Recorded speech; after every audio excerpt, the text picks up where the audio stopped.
What's up, folks? I'm Chris, your UFL writer here at Occupy Fantasy, here with a look at the conference championships here in the United Football League.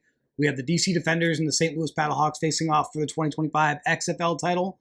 We have the Michigan Panthers and the Birmingham Stallions in a rematch of last year's USFL Conference Championship here to cap up their 2025 schedule. And these are two of the best games we've had all year long. So really a great culmination, I think, of all of what we have seen all spring through all 10 weeks, through all 40 games. We have four of the most exciting teams remaining, and that makes for what should be a good weekend of playoff football here. J'Mar Smith, we think, starting for the Birmingham Stallions again. My favorite play on the board. More on that in a little bit. Two games, both kicking off Sunday afternoon. Michigan at Birmingham. 46.5 point total. The Stallions are favored by 1.5. The nightcap, the Battlehawks favored at home by 2.5 points, also a 46.5 point total. So this is actually the highest scoring weekend we've really had all year long. Bottom line, two high total games by UFL standards. We're expecting a lot of exciting offensive opportunities this weekend. Birmingham had an up and down season at quarterback. They made a couple of moves this week where in preparation for the conference championship. J'Mar Smith has been their starting quarterback over the last few weeks of the season. I'm expecting that he will get the nod to start once again here against Michigan in the third matchup between these teams this year. Matt Corral was activated from injured reserve. Not sure where he's going to fall on the depth chart. Alex Magoo placed back on injured reserve. Case Cookus practicing in full this week for Birmingham. You see we have Case Cookus getting full practices in. He has been the third quarterback on the depth chart behind Peasley and Smith for the last couple of weeks of the regular season. We're really just kind of looking to see how Corral returning to the active roster affects that here. But bottom line here with J'Mar Smith, he has been balling out this year. So J'Mar has appeared in 4 total games this season. That does include the last couple of drives in his debut game in relief of an injured Case Cookus. He's completed 52 of 80 passes for 759 passing yards, 6 passing touchdowns, only 1 interception, at an average of 9.5 yards per pass attempt. That would be the highest among all qualifying quarterbacks in the UFL this season if he qualified and played more games. So he's actually been the most effective thrower of the football under center for Birmingham as a result on a per pass basis. So I'm really excited to get J'Mar Smith into my lineups here as actually the cheapest anticipated starting quarterback for a favored side here at home. And one of the things that J'Mar does well is he throws the ball deep downfield. You see here in week number 9, the last time these two teams faced off, Smith dropped back to pass 31 times, 306 passing yards, 2 touchdowns, and had a healthy amount of rushing opportunity as well with 7 carries for 31 yards. I'm not calling for a repeat 300-plus yard, multiple touchdown, decent rushing floor day, but the bottom line is the path is there for J'Mar Smith to exceed our expectations, and I definitely like that here quite a bit.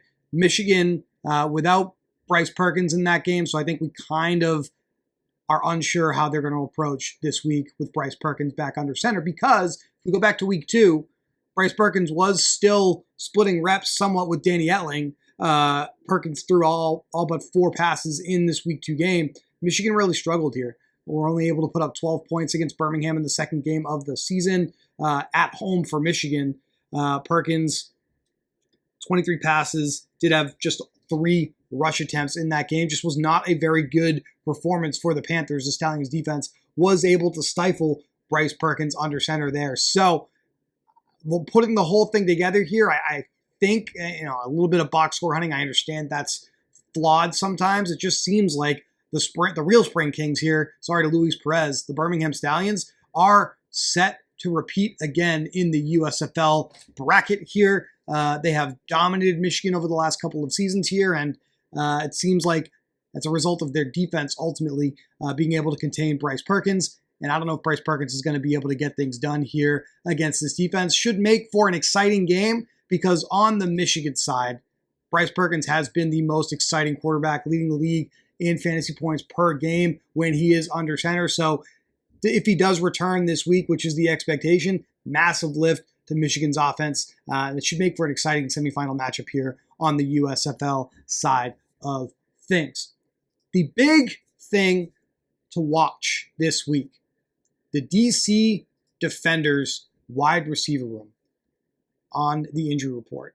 This is a massive piece of news. Ty Scott upgraded to full participation in practice on Thursday, reactivated from injured reserve for the DC Defenders. Let's talk a little bit about what these DC wide receivers looked like with Ty Scott in the lineup this year. Ty Scott broke his forearm in week 3, and he has not played since. But in the first 3 weeks of the season, Ty Scott led the entire UFL in targets. He had 25 targets. He had 13 receptions for 205 yards and a touchdown. You can see that here on the screen.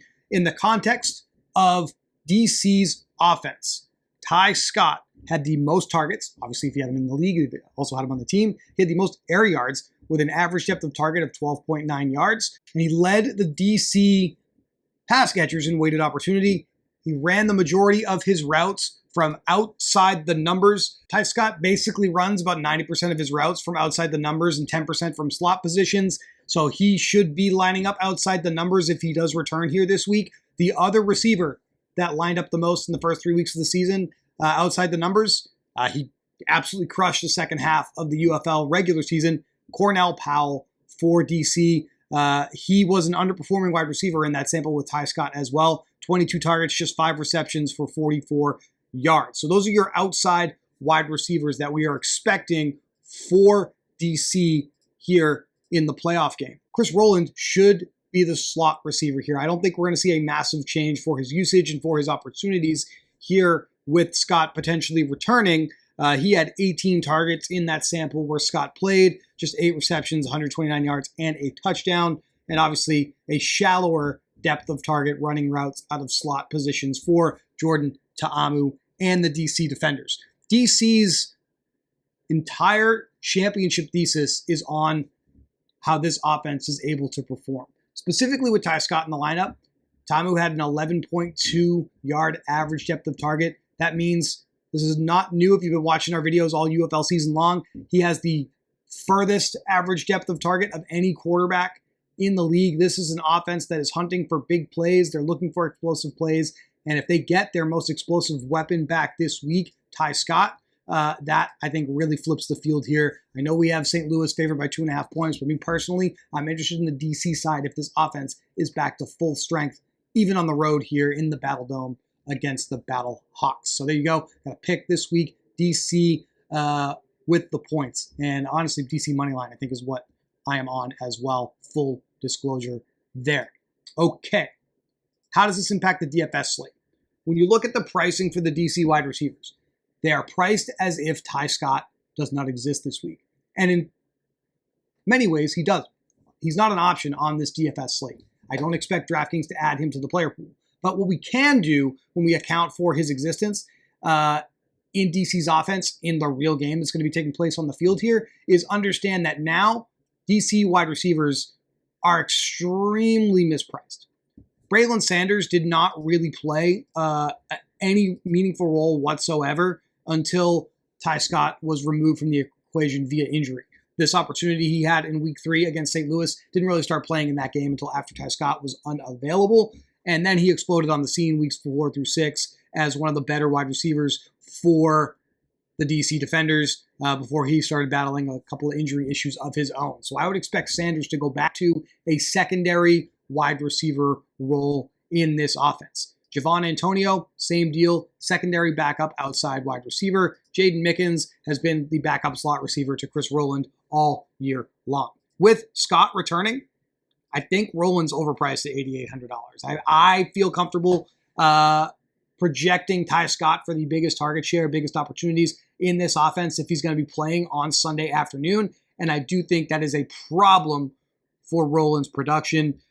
Did reach a high watermark of 9 targets in week 3, but in the first 2 games capped out at 5 targets. You're looking at a high floor slot receiver here in an offense that should throw the football quite a bit, but you're paying a lot of money for it here at $8,800. I believe, he's the most expensive wide receiver on the slate, right? Yeah, he is. So I don't think he's really worth the cost when we account for Ty Scott. Cornell Powell, $7,800, I think is priced appropriately. We look at his opportunity even with Ty Scott in the lineup. 9 targets, 5 targets, 8 targets, and completely underperformed those opportunities. He was priced a much more attractive low, mid $5,000 or lower at the beginning of the season. We certainly would like to have that. But $7,800 for Cornell Powell as an outside boundary wide receiver in a DC offense that should be pushing the ball aggressively downfield, I think I'm willing to pay that price here. Ty Scott, for me, my highest projected wide receiver in terms of opportunities and fantasy points in this offense. If he's out there, I do think he would be everybody's favorite play on this slate in this offense if he was available to us on DraftKings, but he's not this week. So we do have to kind of approach it that way and understand that if Ty Scott gets a ton of production, then there's paths to some weird lineups as well, where Ta'amu, like if he gets a ton of passing production through Ty Scott, then you could get Ta'amu here without necessarily a bringback, right? If it all is concentrated volume on Ty Scott, then Ta'amu gets those fantasy points, but we don't have that option in DFS to capitalize on the receiving end. So I think you can definitely stack Ta'amu with Roland and with Powell. I would strongly recommend avoiding these backup, secondary, ancillary wide receivers in DC's offense, though, as a result of what's going on here with this Ty Scott situation. St. Louis. If we go back to how this offense is operated with Max Duggan under center, Duggan is going to drop back and run about 40% of the time in this offense. He's also vultured a ton of the rushing touchdowns this season. We look at Manny Wilkins got hurt in week 4. Max Duggan has 5 rushing touchdowns since then. There is a little bit of a correlation there with the drop in production for Jacob Saylors, who has only had 1 rushing touchdown since week 5. First couple of weeks of the season, he was absolutely balling out in terms of production in the rushing department and in the receiving department. The target volume has capped out at a max of 3 targets since Max Duggan took over as the starter in this offense. So basically what I'm getting at here is I think it makes sense to consider either a mental rule, or if you're using some kind of optimizer, a rule where you do not play these two guys together. I do think if Max Duggan gets a ton of production, it's likely to be on the ground, and that is probably going to come at the expense of Jacob Saylors. So I would play Max Duggan. I might pair him with 1 or 2 of his wide receivers in large field, high risk, $20 GPP this week. But I don't think it makes sense to play Duggan and Saylors together because they're extremely negatively correlated the way that they have played all year long. All right, what are some of the best DFS plays this week? I've been talking a lot about kind of usage on these offenses based off of the injury report. I'm recording this Friday afternoon about 12:30 on the East Coast, so I don't have the final Friday participation, game statuses, depth charts just yet, but we will update our projections for the Occupy Fantasy Discord subscribers with all of that final news and have free DFS projections for this slate available this weekend. They're probably going to be posted right around the same time this video drops on our channel, to be completely honest with you there. We have a 2-game slate and we have a showdown slate with DC and St. Louis as well here on DraftKings this week. Ty Scott, not an option on either of those slates. Extremely frustrating, but it just makes this a little bit of a more interesting intellectual problem, if you will, to handle. So where are some of the other opportunities on this slate to make DFS lineups work this week? We go back to the first game on the injury report. The one that I'm keeping my eye on is Davion Davis, who just added on Thursday as limited with a left ankle injury. If he's unable to go, Davis has operated as the primary slot receiver for the Stallions.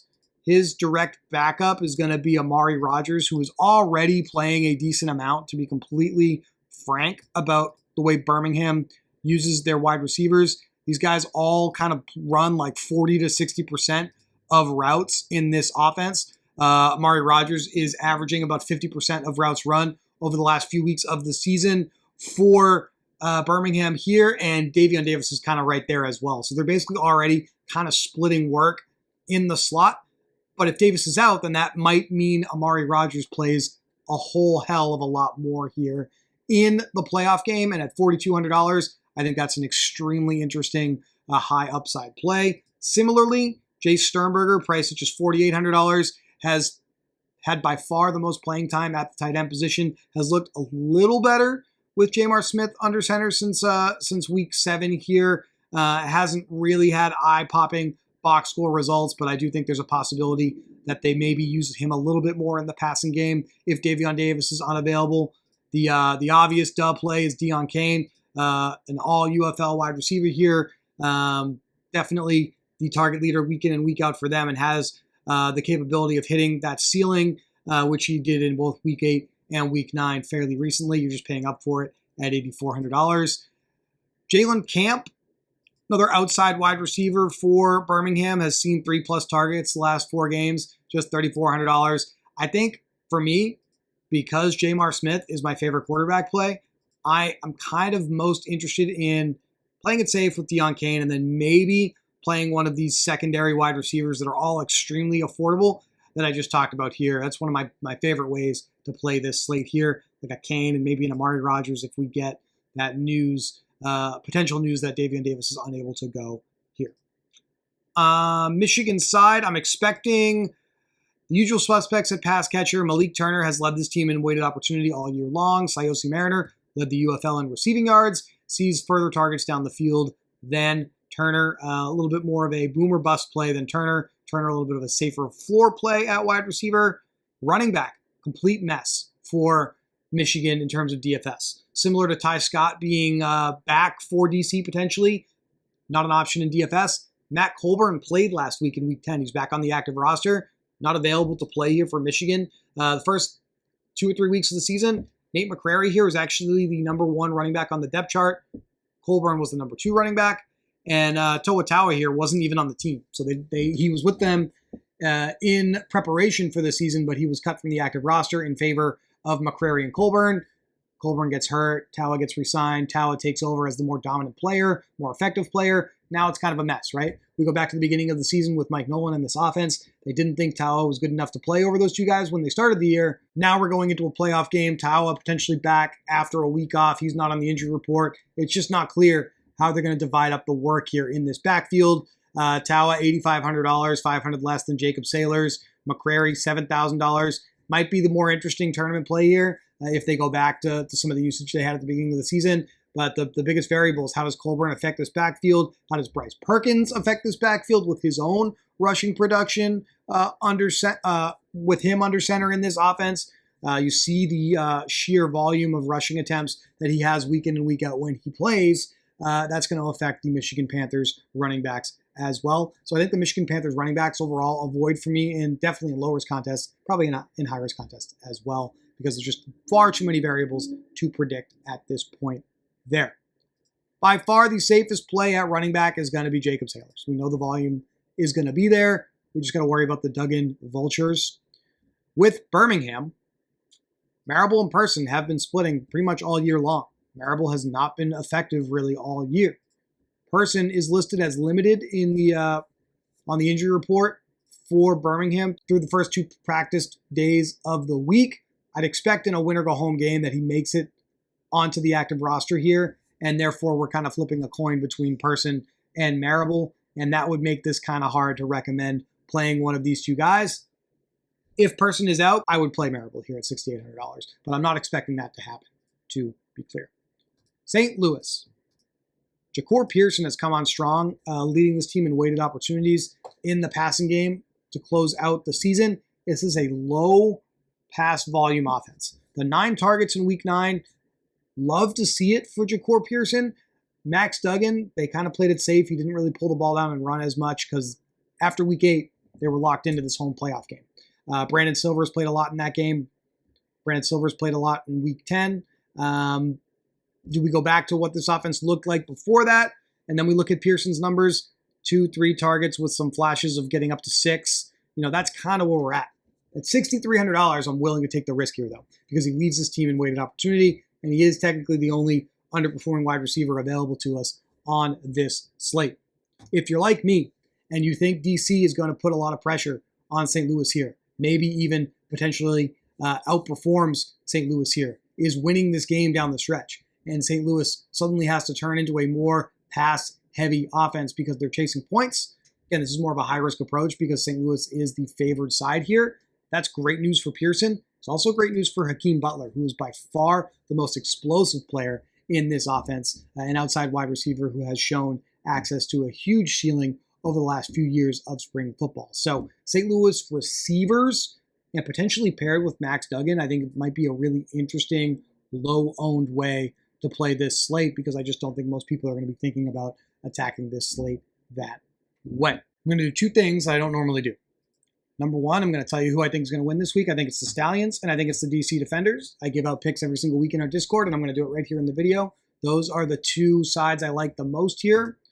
My favorite quarterback, led off the video with him, it's going to be J'Mar Smith. I think I am looking to play it safe with Jacob Sailors. I want to have exposure to Deion Kane if I'm playing J'Mar Smith, and then I'm going to flex this player just because it's the second game. I do want to have Ja'Cour Pearson in my lineup with $5,600 roughly remaining. Every defense is, significantly cheaper than that. 4,400 or less. It's going to bring up our average salary number. There's plenty of ways to get to a final lineup here that's super interesting. But I really, really like this slate. I really like this as a core here, and I think this is a great way to wrap up the classic slate here of the season here in 2025 for the UFL. Good luck if you're going to be playing games this weekend. If you have any questions, going to be available in our Discord all weekend long to answer those. We will have free projections for Discord subscribers, so if you're not in our Discord just yet, there are instructions in the description of the video for how to become a member of the Discord. We will be back next week to talk about the UFL Championship game on Saturday, June 14th. I look forward to that. Bottom line, enjoy the games this weekend, and we'll talk to you soon.